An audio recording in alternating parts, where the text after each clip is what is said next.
Мен Серік Қадырбекұлы, Марат Оспанов атындағы Батыс Қазақстан медицина университетінің жалпы хирургия кафедрасында қызмет атқарамын.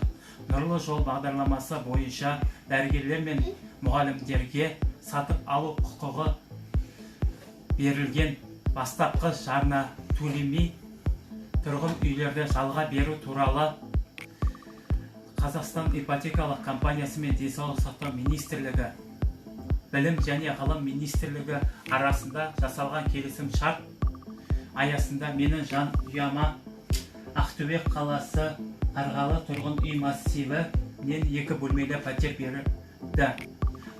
Өз баспанамызды алғанымызға өте қуаныштымыз.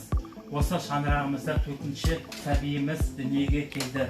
Жан ұямда анам, жолдасым, қызым және 3 ұлым бар. 2019 жылы қараша айында Қазақстан ипотекалық компаниясы хабарласып, пәтер алу үшін қажетті құжаттарды тапсыру керектігі туралы хабарлама жіберді. Қажетті құжаттарды жіберу кезінде ешқандай да қиындық болған жоқ.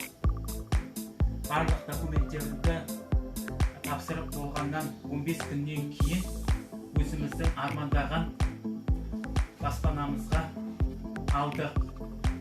Осы бағдарлама бойынша болашақта да денсаулық сақтау және білім беру саласы қызметкерлеріне өздеріне арналған баспананы алып, қуанышты қоныс тойын тойлауға тілектеспіз.